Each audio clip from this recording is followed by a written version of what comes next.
लोकसभा चुनावों को लेकर पूरी प्रदेश में जहां जो है चुनाव प्रचार तेज हो चुका है, वहीं कांग्रेस की बात करें तो कांग्रेस ने होशियारपुर लोकसभा सीट से जो है जामनी गोमर को उतारा है। जामनी गोमर की बात की जाए तो 2014 में ये आम आदमी पार्टी के उम्मीदवार थे, लेकिन इस बार जो है कांग्रेस ने इन पर दांव खेला है। तो इनसे बात करते हैं कि मैडम, चुनाव प्रचार बहुत तेज चल रहा है, तो कैसा अभियान और जनसंपर्क कैसे किया जा रहा है लोगों के साथ? जनसंपर्क जो है वो अभी हम लोग छोटी छोटी मीटिंग्स कर रहे हैं, पर्सनल मीटिंग्स करके लोगों से मिल रहे हैं और बहुत बढ़िया रिस्पांस मिल रहा है लोगों का। क्या लगता है कैसी समस्याएं हैं, क्योंकि छोटी छोटी मीटिंग है, नुक्कड़ मीटिंग है, नुक्कड़ मीटिंगों में बहुत सारी समस्याएं जो होती हैं लोग लेकर आपके समक्ष पहुंचते हैं, तो कैसी समस्याएं आप लोग देखते हो जो आने वाले समय में जब जीतने के बाद उनको हल करवाने में आप सक्षम होंगे? देखिए, जब बात नुक्कड़ मीटिंग्स की आती है तो लोग अपनी छोटी छोटी ही, क्योंकि उन्हें पता ही नहीं है कि कौन सी समस्या किसके हैंडल करने वाली होती है, किस तरह है।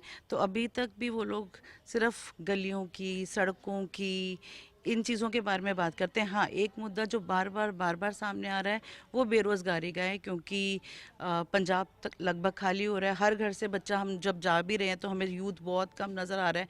खासकर 17, 18, 19 साल के जो बच्चे हैं वो बहुत ही कम मिल रहे हैं। तो जब हम पूछते हैं बच्चों के बारे में तो हर फैमिली यही कहती है कि हमारे बच्चे बाहर चले गए हैं। तो ये एक अनएम्प्लॉयमेंट का मुद्दा है जो बहुत ज़्यादा बार बार सामने आ रहा है।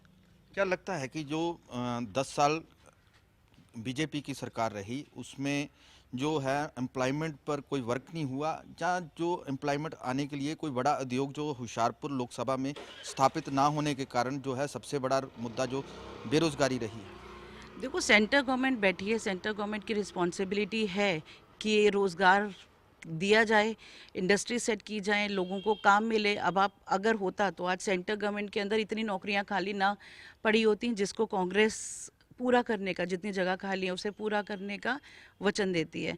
तो हाँ, ये तो बिल्कुल क्लियर है कि उनके द्वारा कुछ नहीं किया गया। और मैं आपको ये ज़रूर दिखाना चाहूँगी कि मेरे साथ भी मेरी टीम के अंदर बहुत यंग बच्चे हैं। प्लीज़ मैं चाहूँगी, ये हैं मेरे साथ में, ये हैं अमन जी हैं।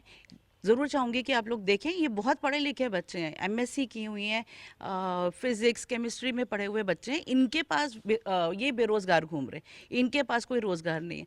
जब इस तरह के इतने पढ़े लिखे बच्चों के पास कुछ नहीं है तो क्या होगा, आप बताइए, क्या हुआ है, क्या क्या लग, किया गया है? क्या लगता है कि जो लोकसभा में सबसे बड़ा इस वक्त मुद्दा है बेरोजगारी है, लेकिन सभी बात करें तो पूरे प्रदेश की बात ना करें, पूरे देश में ही सबसे बड़ा मुद्दा ही बेरोजगारी है। तो ऐसे में जो अ, लोकसभा में जब आएंगी तो सबसे पहले आपका कार्य क्या होगा? देखिए, जिस तरह से मैंने अभी बताया है कि कांग्रेस ने ये वचन दिया है कि सबसे पहले तो जो सेंटर गवर्नमेंट के अंदर जितनी भी वैकेंसीज खाली हैं सबसे पहले उनको भरा जाएगा। इसके अलावा लोकल होशियारपुर के लिए मैं बार बार बोल रही हूँ कि अगर लोग मुझे अपना प्यार देते हैं, आशीर्वाद से नवाजते हैं और वहाँ पहुँचाते हैं जहाँ पे मैं उनके लिए आवाज़ उठा सकूँ, कुछ कर सकूँ, तो डेफिनेटली उनके लिए यहाँ पे रोज़गार होगा।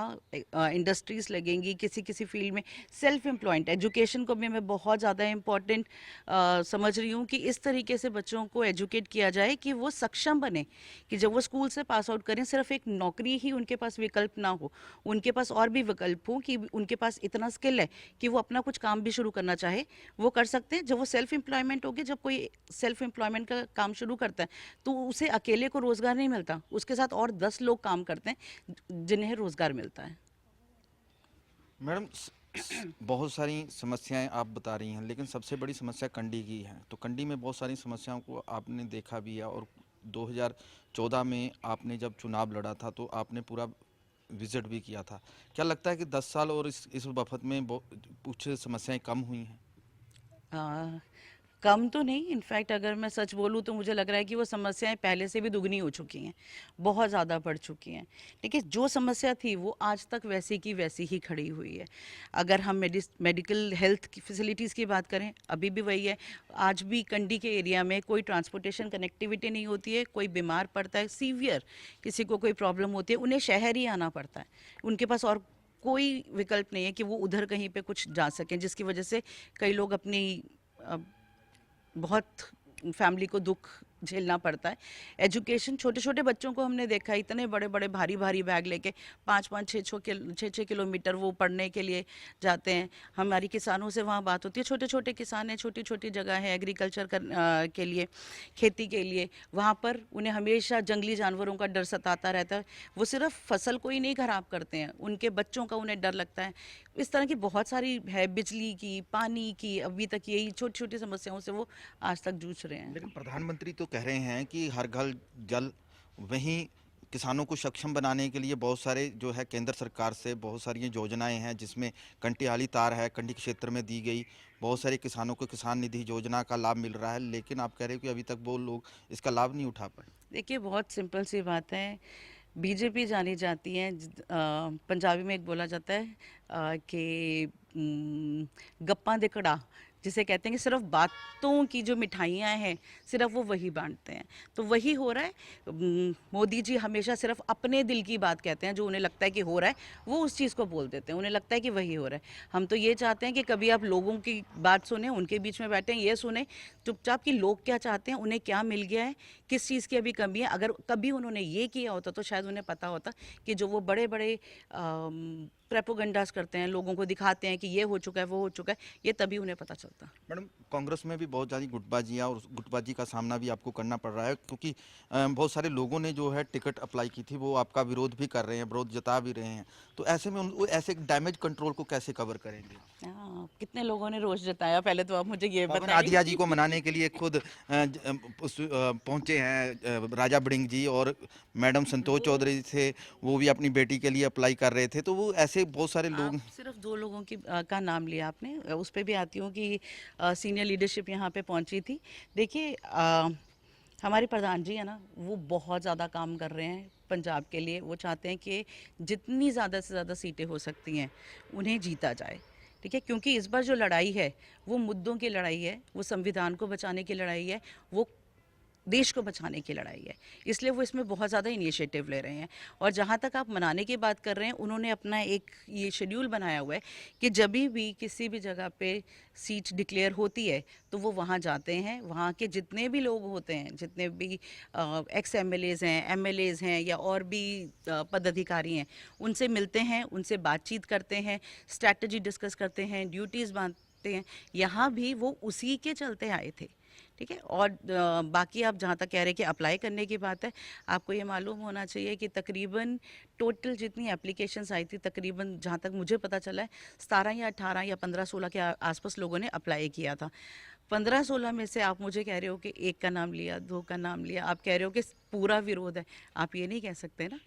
लेकिन बड़े चेहरे में जगह देखी जाए तो पवन आदिया जी एमएलए रहे हैं, पूर्व एमएलए रहे हैं, मैडम साबका सांसद रहे हैं, लेकिन बड़े चेहरे हैं और काम भी कर रहे हैं। लेकिन वो लोग जो आप अप्लाई कर रहे हो उनका ज़्यादा जनाधार नहीं था, लेकिन 2 लोग हैं, उससे आपको डैमेज कंट्रोल हो कैसे कर पाओगे? देखो, मैं बार बार कह रही हूँ, परिवार है, परिवार में जहाँ जितने लोग होते हैं उतनिया कुछ ना कुछ होता है। और यहाँ पर ऐसा कुछ भी नहीं है, बहुत प्यार से हम लोग रह रहे हैं, हम लोग इकट्ठे घूमे भी हैं। उस दिन हम लोग हनुमान जयंती पे इकट्ठे जाके हम लोग वहाँ माथा भी टेक कर आए हैं।